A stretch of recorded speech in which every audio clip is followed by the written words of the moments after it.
Hello guys, welcome to my channel. आज चाहिँ म तपाईहरुसँग बफ करीको रेसिपी शेयर गर्दैछु। त्यसका लागि चाहिँ मैले तेल कम्ती हालेर अनि गोटा मसला पड्काएर अनि तेजपत्ता हालेर अनि जुन चाहिँ काटेर राखेको प्याज छ म त्यो हाल्दैछु। अनि हालेर चाहिँ एकछिन चलाएर अनि प्याजलाई चाहिँ एकछिन चलाएर अनि त्यसको बादमा अलिकति ब्राउन गर्नुपर्छ। अन्त ब्राउन भएपछि चाहिँ अनि जुन चाहिँ टमाटर हुन्छ त्यसलाई चाहिँ तपाईहरुले काटेर या त ग्रेट गरेर पनि हाल्न सक्नुहुनेछ। सो त्यसरी हालेपछि चाहिँ अन्त हल्दी अलिकति मात्रामा हल्दी हालेर चाहिँ अनि यसलाई चाहिँ एकछिन मजाले भुट्नुपर्छ। अनि यसरी भुट्यो भने चाहिँ राम्रो हुन्छ। सो यसको बादमा चाहिँ अन्त जिन्जर गार्लिक पेस्ट जुन चाहिँ तपाईहरुले अब किनेर पनि लिएर हाल्न सक्नुहुनेछ, घरमा पनि बनाउन सक्नुहुनेछ।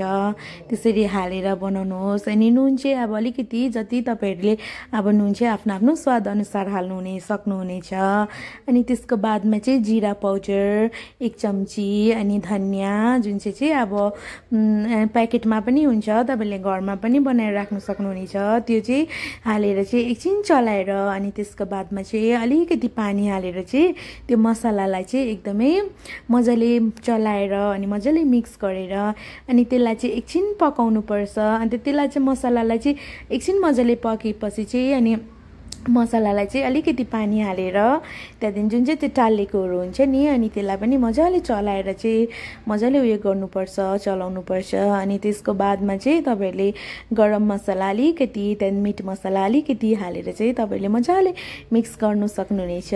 अन्त मासुलाई चाहिँ तपाईहरुले एकदमै मसिनो पिस गरेर काटेर राखेर अनि चाहिँ तपाईहरुले धुएर अनि त्यसको बादमा चाहिँ तपाईहरुले मासुलाई पनि हाल्नुपर्छ। अनि हालेर चाहिँ अनि यसलाई चाहिँ मजाले चलाउनु पर्छ। मजाले चलाएर चाहिँ अनि जब तसम्म मासु चाहिँ मजाले मसलाहरू चाहिँ मजाले भित्रसम्म पस्दैन तपाईहरुले मासुलाई चाहिँ यसरी पकाउनु पर्छ। एकछिन चलाएर मजाले छोपेर पकाउनु पर्छ।